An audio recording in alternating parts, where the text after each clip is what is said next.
So hello to all of you. तो आज हम लोग पढ़ेंगे अकाउंट्स में हम लोग जो चैप्टर है वो हम लोग ले रहे हैं बेसिक अकाउंट्स टर्म। तो आज हम लोग पढ़ने जा रहे हैं चैप्टर बेसिक अकाउंट्स टर्म। तो स्टार्ट करते हैं। बहुत अच्छा चैप्टर है और ये हम लोग को पार्ट्स में हम लोग वीडियो बनाएंगे जिससे हम लोग इसी तरीके से समझ पाए। भले हम लोग एक वीडियो में 3 से 4 टर्म समझेंगे बट हम लोग उसको अच्छे तरीके से समझने की कोशिश करेंगे। So let's start our basic accounts terms. हम लोग अब इसे पढ़ना शुरू करते हैं। तो हमारा पहला जो टर्म है वो है बिजनेस ट्रांजैक्शन। बिजनेस ट्रांजैक्शन क्या होता है? The term business transaction refers to the financial transaction internal between two parties। ये वो ट्रांजेक्शन होता है जो 2 parties के बिटवीन होता है। कौन सा transaction? Business transaction. It involve exchange of goods और सर्विसेज। इसमें क्या क्या इन्वॉल्व होता है? इसमें गुड्स और सर्विसेज इन्वॉल्व होते हैं। किसमें इन्वॉल्व होते हैं? बिजनेस ट्रांजैक्शन में।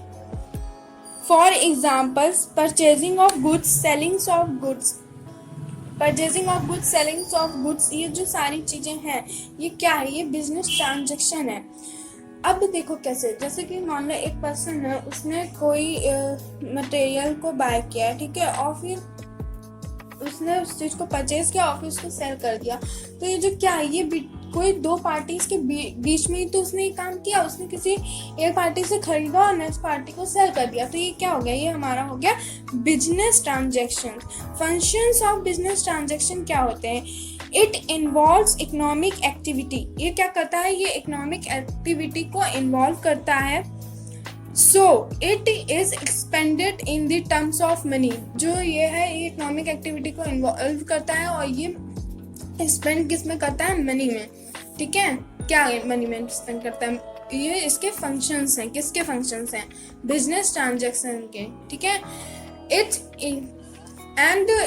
Happen between 2 parties. अगर बिजनेस ट्रांजैक्शन करने के लिए हमारे पास 2 पार्टीज होनी चाहिए। एक एक्स पार्टी होनी चाहिए, एक वाई पार्टी होनी चाहिए, तभी हम लोग बिजनेस ट्रांजैक्शन को कर सकते हैं।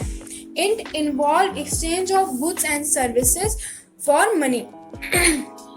ये क्या करता है? ये अपने अंदर एक और चीज रखता है कि इसमें गुड्स और सर्विसेज का एक्सचेंज होता है जिससे हमें पैसे मिलते हैं। किसमें? बिजनेस ट्रांजैक्शन में।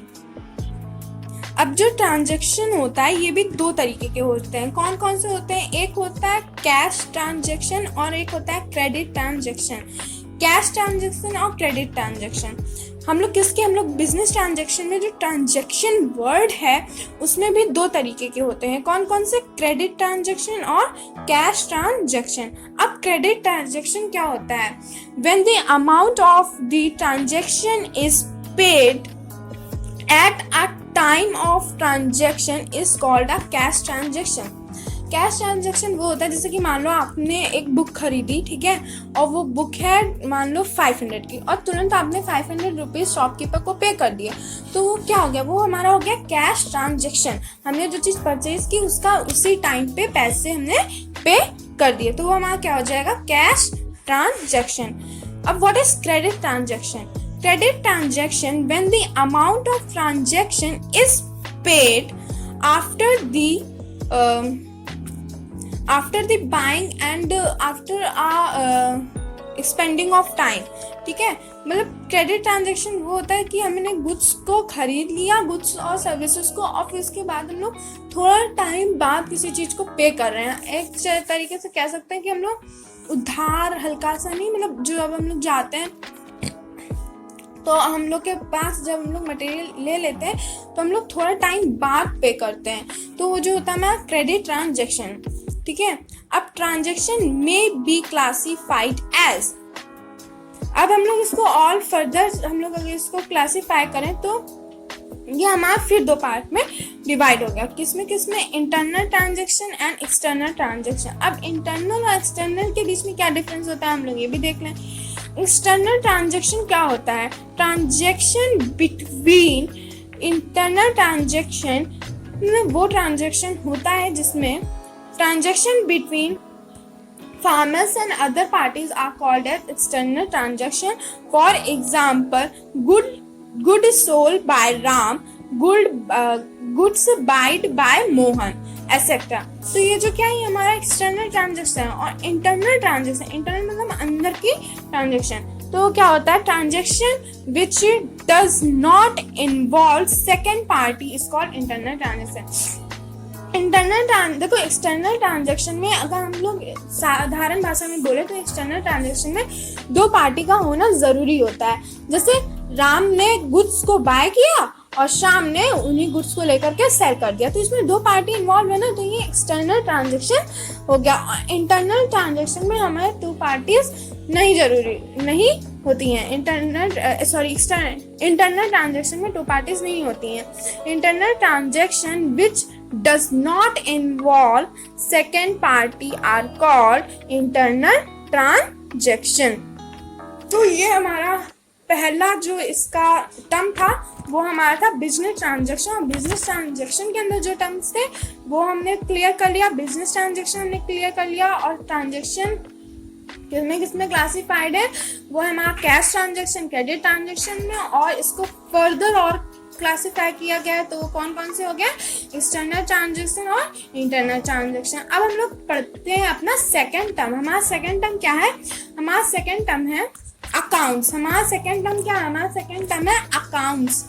तो अब हम लोग जानेंगे अकाउंट्स क्या होता है, ठीक है। And accounts is a requires of all business transactions। जो अमाउंट ट्रांजेक्शन होता है वो जितने भी बिजनेस ट्रांजेक्शन होते हैं उसके लिए बहुत ज़्यादा नेसेसरी होता है अमाउंट ट्रांजेक्शन।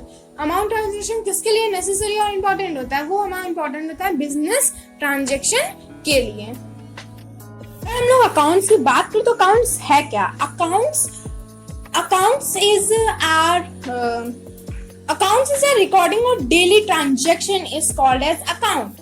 देखो क्या होता है अकाउंट्स, अगर हम लोग सिंपल भाषा में बोले तो सपोज करो फॉर एग्जांपल कि मेरे एक कंपनी है, ठीक है, जिसका नाम XYZ है।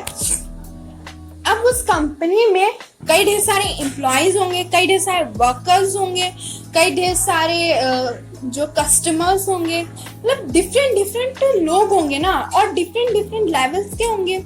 कोई उसमें कुछ होगा, कोई कुछ होगा, कोई उसमें अकाउंटिंग का काम करता होगा, कोई उसमें जो स्वीपर्स होते हैं उनका काम करता होगा, कोई कुछ काम करता होगा, कोई कुछ काम करता होगा। तो वो जो डेली वर्क है, जो उनका डेली वर्क है, अब वो उसमें कितने दिन आए कितने दिन नहीं आए, तो उसके लिए हमें उनका एक डाटा तो तैयार करना पड़ेगा ना। तो बस वही चीज जो है हमारा अकाउंट है, तो उनका वहाँ पे एक अकाउंट होगा कि आप इस डेट से इस डेट तक आए, आपकी इतने दिन अगर आपने छुट्टी ली है तो वो उसमें मार्क हो जाएगा। अगर आपको कुछ प्रॉब्लम है, कुछ आपको देना एक्स्ट्रा पे करना है, या आपकी सैलरी में से कुछ कट करना है, तो ये सब हमें कैसे पता चलेगा, ये सब हमें अकाउंट्स का जो बॉक्स होता है जो हम लोग एक पर्सन के लिए, पर्टिकुलर पर्सन के लिए बनाते हैं, उसी से हमें पता चलेगा ना। तो अकाउंट क्या है, account is a recording account, you can write this definition, account is a recording of daily transaction is called as account। what is account is a recording of daily transaction is called as account। ठीक है, अब हम लोग बढ़ते हैं अपने third term की ओर। हमारा थर्ड टर्म अब क्या है, अब हमारा थर्ड टर्म है कैपिटल। व्हाट इज कैपिटल, तो कैपिटल क्या है, capital refuse of amount involve by the proprietor in the business. Capital refers to the amount involved by the proprietor in the business. It may be in the form of cash. It may be in the form of cash or assets in money form. It is a liability of the business. It is a liability of business to its own. It is also termed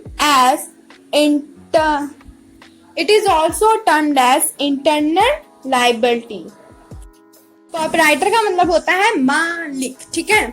अब एक formula है, उसको लिख लो। Capital is equal to assets minus outside labourers. तो अब हम लोग इस वीडियो को यहीं पे खत्म करते हैं। आज हमने 3 टर्म्स पढ़े हैं। कौन कौन से हमने 3 टर्म्स पढ़े हैं? Business transaction, amounts and capital.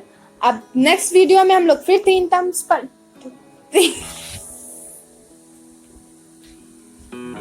Next video में हम लोग आगे फिर 3 टर्म्स या 3 टर्म्स से ज्यादा पढ़ेंगे। सो अगर आपको समझ में आ रहा है तो प्लीज लाइक करें वीडियो, कुछ तो मोटिवेशन बढ़ाओ यार, बच्चा मेहनत कर रहा है।